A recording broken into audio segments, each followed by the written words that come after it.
Hi, I'm Marty Nemko. This is Mistakes in Networking. It saddens me that too often, as they say, it matters more who you know than what you know. Well, here I try to help level the playing field for people who aren't great schmoozers naturally with huge Rolodexes. Here are some mistakes in networking. Using the wrong type of networking. Networking comes in many forms. The best is the one or two forms that you're most willing to use. Your brain filters out approaches that have failed in the past, are too likely to fail in the future, or that you simply dislike. So which of the following holds some appeal to you? Your friends? Coworkers? Writing emails? Articles? Cold contact? Attending or speaking at conferences?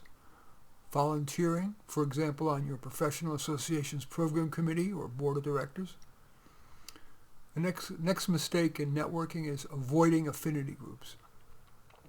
It can feel awkward to ask for leads from people in your religious organization, service club, political action group, or hobby organization. The good news is that if the proper foundation is laid, and I'll explain that in a moment, a gentle request for assistance is usually respected. Excessive fear of rejection. I am a veteran of much rejection. It still feels bad, but I've come to accept it as the way of the world. If I can learn from the failure, fine, but I have gotten better at shrugging and moving on to the next possibility. Expecting career-related results. Chances are small that any individual networking relationship will benefit your career. To avoid burning out, try to make the experience pleasurable intrinsically for both of you. If career benefit accrues, fine, but the interactions can be worth it anyway. Of course, if you come to dislike a person, you might take that person off your list. A poor summary. Without jargon such as, "I'm seeking a dynamic opportunity," have ready for the right moment a 10-second statement of what you bring to the table and what you'd ideally like. Longer than 10 seconds can feel too salesy. Here's a sample 10-seconder. I've done well as a coordinator in a biotech company and feel ready for advancement, but they're limited in my company.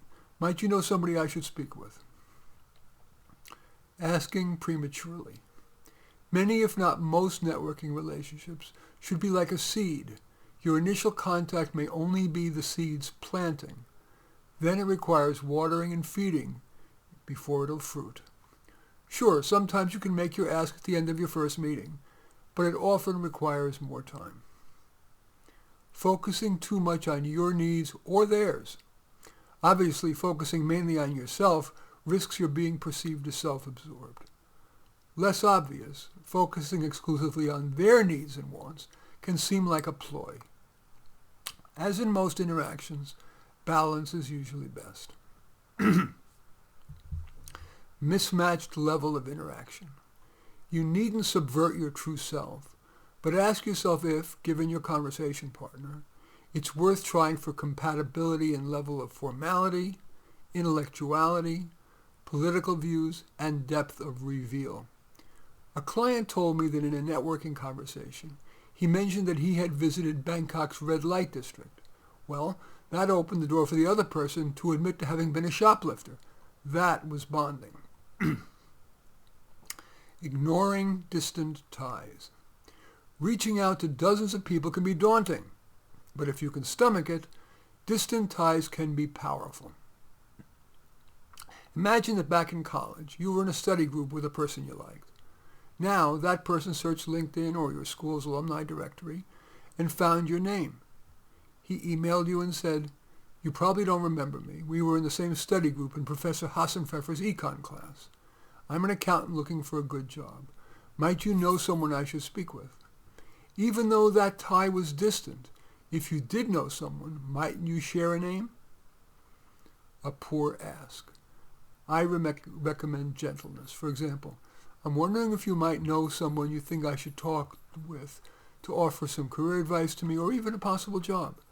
If they say no, which is common, you might follow up with, "If I'm still looking a month or two from now, Would you mind if I checked back in with you?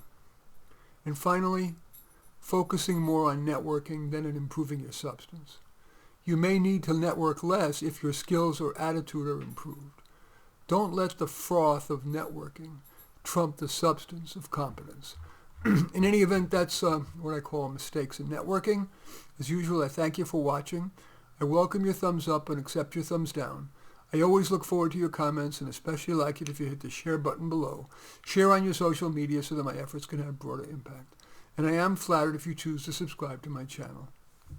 And certainly would welcome you taking a look at any of my 34 books. Probably the one most relevant to this is Careers for Dummies, but all 34 are on Amazon. Just go there, search on my name, Marty Nemko, N-E-M-K-O, and you will find more than you can stomach. In any event, I do thank you for watching. I am Marty Nemko.